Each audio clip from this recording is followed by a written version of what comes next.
অনেকেই বলে এটা নাকি বরিশালের প্রিয় খাবার। আমি বলবো এটা পুরো পৃথিবীর মানুষের জন্য একটা মজাদার খাবার হতে যাচ্ছে। চলুন শেয়ার করছি আপনাদের কাছে এই মজাদার রেসিপিটা।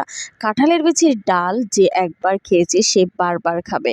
তো এই কাঁঠালের বিচির রেসিপি বানানোর জন্য প্রথমে আমি বিচিগুলোকে পরিষ্কার করে নিয়েছি। তারপরে ঘষে মেজে সাদা করে নিয়েছি। নেওয়ার পরে পাটার মধ্যে রেখে আমি এগুলোকে থেতলে নেব। আপনারা চাইলে এগুলোকে কেটে ছোট ছোট টুকরো করেও দিতে পারেন। আমি থেতলে নিয়েছি, কারণ আমি যার কাছ থেকে রেসিপি দেখেছি সেও কিন্তু থেতলে নিয়েছে। তারপরে এই যে দেখুন এই কাঁঠালের বিচিগুলোকে আমি এখন প্রসেসিং করে নেব। মশলাপাতি দিয়ে কি কি লাগবে সেগুলো দিয়ে আমি রেডি করে নেব। এখানে আমি আদা বাটা দিয়েছি, রসুন বাটা দিয়েছি, দারচিনি দিয়েছি, দুটো কাঁচামরিচ, তারপরে হচ্ছে যে তেজপাতা, এলাচ দিয়ে তারপরে আমি দিয়ে দিব লবণ, হলুদ, জিরার গুঁড়া, ধনিয়ার গুঁড়া। এখানে এই যে ভালোবাসার শেপ দেখছেন, এটার রেসিপিস বাই আফসানা আপুর জন্য। কারণ আফসানা আপু এত মজার একটা রেসিপি আমাকে শেয়ার করেছেন, তো ভালোবাসা ছাড়া তো আর কিছু দিতে পারবো না, তাই এই ভালোবাসাটা। তারপরে পরিমাণ মতো পেঁয়াজ এবং সাদা তেল দিয়ে আমি ভালোভাবে এগুলোকে মেখে নেব। মেখে আমি এগুলোকে নিয়ে যাব চুলার মধ্যে। কারণ এগুলো মেখে নেওয়ার পরে আমি ডিরেক্ট পানি দিব না, এগুলোকে একটু ভেজে নেব। ভেজে নিলে কি হবে, মশলাটা একটু ভাজা ভাজা হবে, কষানো হবে, ভালো লাগবে।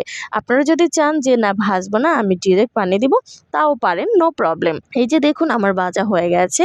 এখন আমি এখানে দিয়ে দিব পরিমাণ মতো পানি। এখানে এত বেশি পানি দেওয়ার প্রয়োজন নাই, যে পানিটা দিব সেটাতে হয়ে যাবে। এই যে দেখুন কাঁঠালের বিচিগুলো প্রায় সিদ্ধ হয়ে গেছে, আমি একটু ঘুটনি দিয়ে ভালোভাবে ঘুটে নিয়েছি, তাহলে ডালটা একটু ঘন হবে। এই দিক দিয়ে আমি হচ্ছে যে পোড়ন রেডি করে নিচ্ছি। পেঁয়াজ, রসুন এবং শুকনা মরিচের পোড়ন আমি এই কাঁঠালের বিচিতে ইউজ করব। দেখুন কাঁঠালের বিচি ডালটা কতটা ঘন হয়েছে। কাঁঠালের বিচির ডাল সবসময় ঘন করে রান্না করার চেষ্টা করবেন, তাহলে এত বেশি মজার লাগবে খেতে, আপনি নিজেই এই ডালের প্রেমে পড়ে যাবেন। তারপরে দেখুন ফোড়ন দেওয়ার পরে আমি ভালোভাবে একটু নেড়েচেড়ে নিয়েছি।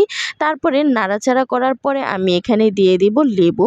আমি এখানে 1 পিস লেবু নিয়েছি। আপনারা যদি লেবুটা ইউজ করতে চান করতে পারেন, যদি না চান নাও করতে পারেন। তবে লেবুটা দিলে একটু টক টক ভাব আসে, ভালো লাগে খেতে। এই যে দেখুন আমার কাঁঠালের বিচির ডালটা কতটা সুন্দর লাগছে দেখতে।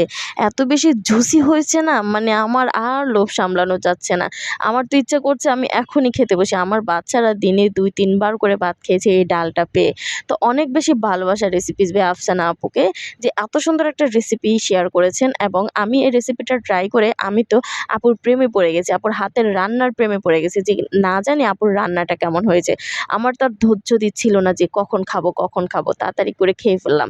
তো আপনাদের কাছে আমার ভিডিওটা কেমন লেগেছে অবশ্যই জানাবেন। নতুন নতুন রেসিপি পেতে আমার সাথে অবশ্যই থাকবেন। সবার জন্য অনেক ভালোবাসা। আল্লাহ হাফেজ।